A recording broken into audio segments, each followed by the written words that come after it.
video kali ini kita akan mengisahkan tentang Raja Shaddad membuat replika surga di dunia. Surga ini ia bangun selama 300 tahun lamanya. Bahkan saking luar biasanya, surga buatan raja ini tercantum di dalam Al-Quran surah Al-Fajr ayat 6-8. Jadi teman-teman, kota surga ini bernama Iram. Dan kota Iram ini tidak bisa dibandingkan dengan kota-kota apapun di dunia ini, karena saking indahnya arsitektur bangunan kota Iram ini. Oke, begini ceritanya. Ada seorang raja penguasa yang hebat yang bernama Raja Ad Al-Milkad. Raja Ad adalah seorang penyembah bulan. Ia tidak bertauhid kepada Allah Subhanahu wa Ta'ala. Nah, Raja Ad ini memiliki 3 orang anak, salah satunya bernama Shaddad. Dan Shaddad adalah putra mahkota. Suatu hari ia akan dibaiat menjadi raja pengganti ayahnya kelak. Ketika Shaddad sudah diangkat menjadi raja, rupanya ia lebih buruk daripada ayahnya. Di masa kepemimpinan Raja Shaddad, rakyatnya ketika itu diwajibkan untuk menyembahnya. Artinya Shaddad selain menjadi raja, ia juga merangkap sebagai Tuhan. Ada riwayat yang mengatakan, Raja Shaddad diberikan usia yang sangat panjang oleh Allah Subhanahu wa Ta'ala. Ia hidup selama 1000 tahun. Nah, Raja Shaddad ini merupakan generasi keempat dari Nabi Nuh alaihissalam. Seperti yang kita ketahui, bahwasannya orang-orang zaman dahulu memang memiliki umur yang panjang-panjang. Dan bahkan tak hanya itu, ia pun diberikan rezeki yang sangat banyak. Selama hidupnya, Raja Shaddad memiliki 1000 orang istri. Dari hasil pernikahannya itu, ia memiliki 4000 anak. Tapi bukannya ia bersyukur akan nikmat yang sangat banyak diberikan Allah Subhanahu wa Ta'ala, Raja Shaddad dengan segala hal yang dimilikinya, malahan ia menganggap dirinya adalah Tuhan. Raja Shaddad ini teman-temanku sekalian, tadinya orang yang sangat senang membaca kitab-kitab tauhid. Nah, di kitab itu ada bagian yang membuat ia sangat tertarik, yaitu ketika diceritakannya tentang surga. Ia mengagumi betul dari gambaran surga yang diceritakan oleh kitab itu. Akhirnya, pada suatu hari, Raja Shaddad memiliki ide untuk membuat bangunan kota yang menyerupai surga. Ia hendak membuatnya di suatu tempat di atas bumi ini. Maka ketika itu ia memanggil para menteri dan pembesarnya di kerajaan. Ia menyuruh anak buahnya ini untuk mencarikan suatu tempat dengan ciri-ciri yang ia rincikan, sebagaimana surga yang diceritakan di dalam kitab tauhid itu. Dia ingin suatu tempat yang ada sungai, udaranya baik, dan ada banyak pohon. Dan atas perintah dari rajanya, para pembesarnya ini segera pergi dan mencarikan tempat yang dimaksud. Setelah lamanya mereka berkeliling, akhirnya mereka menemukan suatu tempat yang cocok dan sesuai dengan apa yang diminta sang raja. Ada riwayat yang mengatakan tempat ini berada di wilayah Aden, negeri Yaman. Akhirnya diputuskan lokasi ini cocok dengan kriteria dari sang raja. Mereka pun pulang ke istana dan segera melaporkan akan berita ini. Lalu Raja Shaddad pun menyetujuinya. Akhirnya, Raja Shaddad mengumpulkan orang-orang cerdas dalam bidang bangunan dan arsitektur di istananya. Kemudian sang raja berkata, "Aku hendak membangun sebuah kota seperti surga yang telah diceritakan di dalam kitab-kitab dari nabi terdahulu." Lalu sang raja memberikan kriteria bangunan kepada mereka, dan singkat cerita, mereka pun berangkat ke lokasi yang sudah ditetapkan tadi. Setelah tiba di lokasi, orang-orang ini segera mengukur dan menggali parit melingkar. Kemudian mereka juga mulai membangun pondasinya. Lingkaran dari lahan yang akan mereka bangun ini sepanjang 4 farsah. Ibnu Abbas menjelaskan, 1 farsah itu sama dengan 5.541 meter. Jadi lebar tanah dari kota surga yang akan mereka bangun ini adalah 22 km. Ini benar-benar luar biasa luas, teman-teman. Akhirnya, dimulailah pembangunan di lahan tersebut.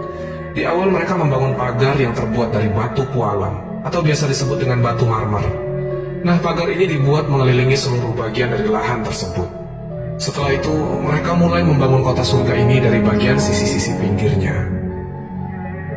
Teman-temanku seiman, setelah beberapa waktu berlalu dan sudah mulai terlihat dari progres dari proyek ini, lantas ketika itu para ahli bangunan ini datang ke istana menemui raja dan bertanya, kira-kira mau menggunakan bahan material apa untuk kota surga ini.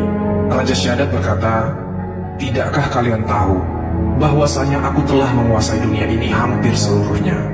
Aku ingin kalian membuat kota surga ini dengan menggunakan emas, perak, permata, mutiara, batu yakut, minyak kasturi, kafur, zafaron, dan perhiasan-perhiasan indah lainnya." Lantas ketika itu, para menteri dan prajurit kerajaan langsung berpencar ke penjuru dunia, mencari bahan-bahan yang diminta sang raja. Mereka mendapati bahan material mewah tersebut melalui berbagai cara.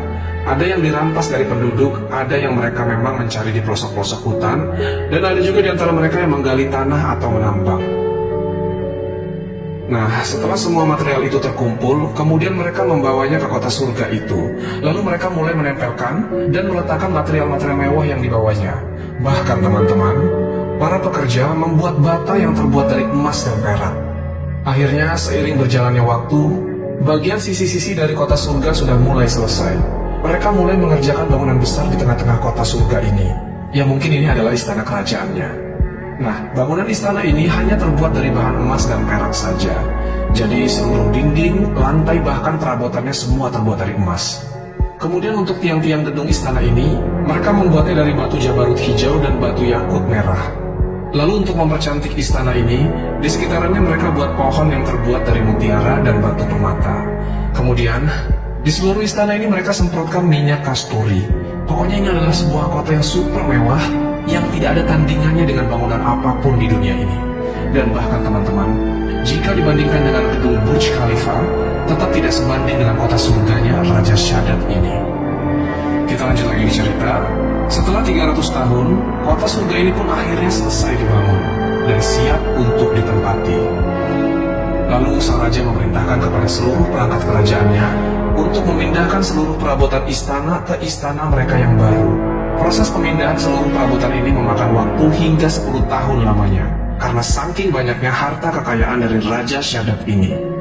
Setelah semuanya selesai dan kota surganya siap untuk ditempati, sang raja pun memerintahkan seluruh perangkat kerajaannya untuk pindah ke sana. Mereka berjalan beramai-ramai, mulai dari prajurit, menteri, pembantu, istri-istri, dan anak-anaknya, semuanya berada di dalam rombongan yang berjalan menuju kota surga itu. Ketika rombongan ini sudah sampai di depan pintu gerbang kota surga, Allah Subhanahu wa Ta'ala mengutus malaikatnya. Malaikat ini sudah menunggu mereka di depan pintu gerbang, dan malaikat ini berkata, "Hai Shaddad, jika engkau mengakui keesaan Allah Subhanahu wa Ta'ala sekarang, aku akan mempersilahkan kalian untuk masuk ke dalam. Akan tetapi, jika engkau tidak mau mengakuinya, maka saat ini juga aku akan merenggut ruh kalian semua." Tapi karena keangkuhan dan kebodohan dari Raja Shaddad ini, ia pun menolaknya dan tidak mau untuk bertauhid. Ia ingin tetap menjadi Tuhan, sebagaimana Allah Subhanahu wa Ta'ala. Karena Raja Shaddad menolak untuk bertauhid, maka ia harus menanggung konsekuensinya. Lalu malaikat ini mengeluarkan suara teriakan hingga seluruh rombongan ini mati, termasuk Tuhan mereka, si Raja Shaddad. Dan pada akhirnya tak ada satu orang pun yang bisa masuk ke dalam kota surga ini.